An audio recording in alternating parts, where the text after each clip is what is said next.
કેમ છો મિત્રો બધા? તો આજે આપણે આવી ગયા છીએ મારા ગામ મારા વતન એટલે કે સિસરાણામાં.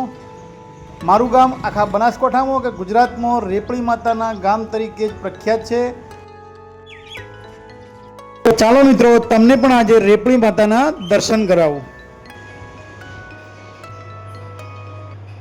ગુજરાતના સરહદી જિલ્લા એવા બનાસકાંઠા જિલ્લાના વડગામ તાલુકામાં સરસ્વતી નદીની પેટા નદી એવી જોયણ નદીના કાંઠે વસેલું સુંદર મજાનું રળિયામણું ગામ એટલે મારું ગામ સિસરાણા. આ અમારું સિસરાણા ગામ એ રેપળી માતાના ધામ તરીકે પણ પ્રખ્યાત છે. સિસરાણા ગામમાં મુખ્યત્વે હિન્દુ, મુસ્લિમ અને જૈન ધર્મના લોકો વસે છે.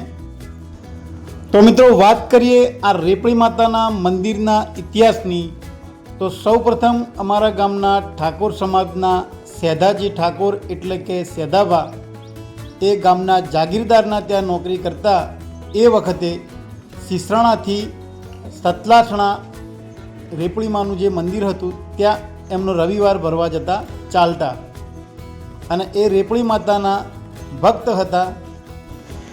ત્યાં સતલાસણાથી આ રેપળી માતાની જ્યોત સિસરાણા ગામે લાવી અને સિસરાણા ગામમાં એમના ઘરની બાજુમાં બોરડીના ઝાડ નીચે રેપળી માતાના મંદિરની સ્થાપના કરી અને આ રેપળી માતાની સવાર સાંજ 2 ટાઈમ પૂજા અર્ચના કરતા. અને ત્યારબાદ સેધાજીના બાદ એમના પુત્ર એટલે કે વીરાજી ઠાકોર, અને ત્યારબાદ વીરાભાના પણ 7 દીકરા હતા ઠાકોર સમાજમાં જ. અને આજે તો એમના 7 દીકરાઓનો પણ કુટુંબ એટલે કે બહુ જ મોટું વટવૃક્ષ બની ગયું છે એમનું કુટુંબ.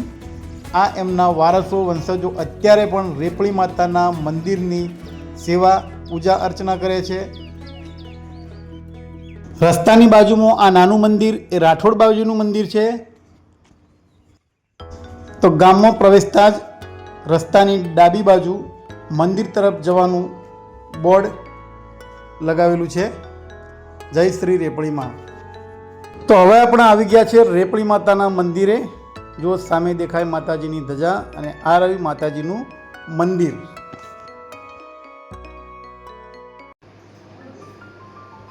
મિત્રો, આ કળિયુગમાં રેપળી માતાના પરચા એવા છે, માતાજીનું સત્વ એવું છે કે આજુબાજુના ગામના લોકોને કોઈ નાનું મોટું દુઃખ હોય, કોઈ નાની મોટી તકલીફ હોય કે કોઈ બીમારી હોય, લોકો પોતાના ઘરે બેઠા બેઠા જ રેપળી માતાનું સ્મરણ કરી ₹100 વાળી અને મૂકી દે તો એમનું દુઃખ દર્દ દૂર થઈ જતું હોય છે. અને ત્યારબાદ આ લોકો પોતાની બાધા પૂરી કરવા માટે રેપળી માના મંદિરે આવે છે.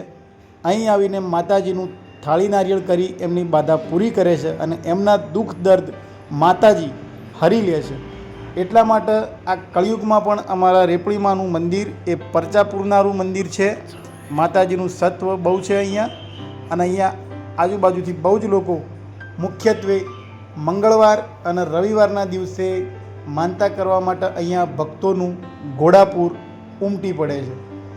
અમે પણ મિત્રો ગામના સ્થાનિક લોકો દર મંગળવાર અને રવિવારના દિવસે માતાજીના મંદિરની અચૂક મુલાકાત લઈએ છીએ. અને હા, નાના બાળકો ભૂલકાઓનું તો દર મંગળવાર અને રવિવારના દિવસે માતાજીના મંદિરની સુખડી એટલે કે માતર અને નારિયેળ તથા ઘઉંની ઘૂઘરી એટલે કે બાકડા ખાવાની મજા પડી જતી હોય છે. હું પોતે પણ આ મંદિરના બાકડા, નારિયેળ અને સુખડી દર રવિવાર દર મંગળવારે અહીંયા ખાવા આવતા હું અને મારા મિત્રો, અને મોજ કરતા.